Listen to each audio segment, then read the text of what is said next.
Create చేయడానికి T code /n ME21 ME21 అనేది T code /n అనేది కామన్ గా అందరూ ఎంటర్ చేసుకో అలవాట్లో ఉండాలి కాబట్టి /n ఫస్ట్ టైప్ చేస్తున్నాను. ఎంటర్ /n/o/i ఎందుకు టైప్ చేస్తారో మీకు తెలియకపోతే నేను దానికోసం ఇక్కడ వీడియో చేస్తాను. మీరు అప్పుడు తెలుసు. NB అనేది ఏముంది స్టాండర్డ్. మనం ఏం చేస్తాం డాక్యుమెంట్ టైప్ క్రియేట్ చేసుకున్నాం కదా దాంతో వెళ్దాం. Check PO purchase org INDP purchase group ING company code IND1 enter. Vendor నుంచి మనం పర్చేజ్ చేసాం మెటీరియల్ ఇది 701 అనుకుందాం.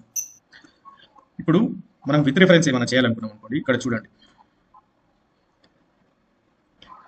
ఇలా డ్రాగ్ చేస్తే పర్చేజ్ రిక్వెస్టేషన్ ఇక్కడ RFQ ఉంది. RFQ రిఫరెన్స్ అనమాట. నేను ఇప్పుడు సింపుల్గా ఎగ్జాంపుల్ చూస్తున్నాను మీకు. మన దగ్గర RFQ నెంబర్స్ ఉన్నాయి కదా, RFQ నెంబర్స్ ఉన్నాయి, రిక్వెస్ట్ ఫర్ కొటేషన్ నెంబర్స్ ఉన్నాయి మన దగ్గర ఆల్రెడీ. మనం ఇంతకుముందు క్లాస్లో క్రియేట్ చేసాం. కాపీ చేయండి, జస్ట్ ఎంటర్ చేయండి, పేజ్ చేసి ఎంటర్ చేయండి. డీటెయిల్స్ వచ్చేసినాయి కదా, ఇదనమాట విత్ రిఫరెన్స్ క్రియేట్ చేయడం. వితౌట్ రిఫరెన్స్ అంటే ఇవన్నీ మాన్యువల్గా ఎంట్రీ చేయాల్సి ఉంటుంది. మనం అంతే సింపుల్ తేడా రెండింటికి. చెక్. ఇప్పుడు నాకు ఏం ఎర్రర్ రాలేదు. మీరు మొట్టమొదటిసారిగా ఒక ఇది క్రియేట్ చేస్తున్నారు అనుకోండి, పర్చేజ్ ఆర్డర్ RFQ చేయకుండా డైరెక్ట్ ఇదే క్రియేట్ చేసినారు అనుకోండి, మీకు అకౌంట్ అసైన్మెంట్ ఎంట్రీ మ్యాండేటరీ అని వస్తుంది ఒక ఎర్రర్. ఆ ఎర్రర్కు ఆల్రెడీ వీడియో చేసినాను, నా ఛానల్ ప్లేలిస్ట్లో ఉంది. SIP ఎర్రర్స్ అని ఉంటుంది ప్లేలిస్ట్. ఆ ప్లేలిస్ట్లోకి వెళ్ళండి, చూడండి, డిస్క్రిప్షన్లో ఇక్కడ లింక్ ఇస్తా. అంత కాదంటే దాని మీద క్లిక్ చేసి ఆ ఎర్రర్ సాల్వ్ చేసుకోండి. ఆ ఎర్రర్ సాల్వ్ చేస్తేనే మీకు ముందుకు వెళ్ళగలుగుతారు. ఎర్రర్ రాలేదంటే సంతోషం. Save.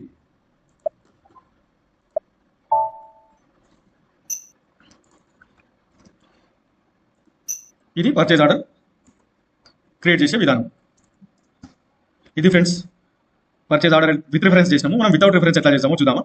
Okay, check PO vendor material number short text material master data నుంచి ఆటోమేటిక్గా కాపీ అవుతుంది. మెటీరియల్ నెంబర్ వేసినాం కాబట్టి PO క్వాంటిటీ ఒక 1000గా వేసినాను నేను. డెలివరీ డేట్ వేసినాం అనుకోండి, ఆ డెలివరీ డేట్ తీసుకుంటుంది. ఏ డెలివరీ డేట్ అయిపోతే ఏదైతే PO క్రియేట్ చేసిన డేట్ ఉందో ఈ డేట్ ఉందా PO క్రియేట్ చేసిన డేట్ అది ఆటోమేటిక్ వస్తుంది అనమాట. నెట్ ప్రైస్ మనం ఇచ్చుకోవచ్చు. 500 అని ఇస్తున్నాం, 5000 అని ఇస్తున్నాం. ప్లాంట్ INDH స్టోరేజ్ లొకేషన్ కావాలనుకుంటే ఇచ్చుకోవచ్చు, లేదంటే వదిలేసుకుంటాం. మ్యాండేటరీ ఎంట్రీ ఏం లేదు కాబట్టి. ఎంటర్. మెటీరియల్ నెంబర్ రాంగ్గా వస్తుంది 1. ఎంటర్. చూసినారు కదా, ప్రైస్ వచ్చేసింది. యూనిట్ ప్రైస్ వచ్చేసి 24 వస్తుంది. క్వాంటిటీ ఎంటర్ చేయగానే నంబర్ ఎంటర్ చేసి మెటీరియల్ నెంబర్ ఎంటర్ చేయగానే డీటెయిల్స్ అన్ని వచ్చేసినాయి. ఒకసారి చెక్ చేసుకోండి. ఈ పర్చేజ్ ఆర్డర్ గురించి ఈచ్ అండ్ ఈ ట్యాబ్స్ అన్ని మనం స్పెషల్ క్లాస్ చేసుకున్నాం. అది లెంతీ అవుతుంది. ఆ క్లాస్లో మనం అన్ని కవర్ చేసుకున్నాం. ప్రాక్టీస్ పర్పస్ కదా, మీరు ఇది సరిపోతుంది మీకు.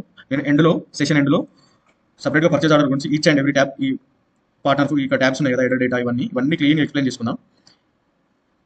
దానికి ఒక సపరేట్ వీడియో చేసుకుందాం మనము. ఈ వీడియో లెంతీ అవుతుంది కాబట్టి ఇంత మటుగా చెప్తున్నాను. మీకు ఏదైతే రిక్వైర్మెంట్ ఉన్నాయో అవి ఈ ప్రతి ఒక్క ట్యాబ్ గురించి నేను మీకు ఎక్స్ప్లెయిన్ చేస్తాను నెక్స్ట్ వీడియోలో. సరే.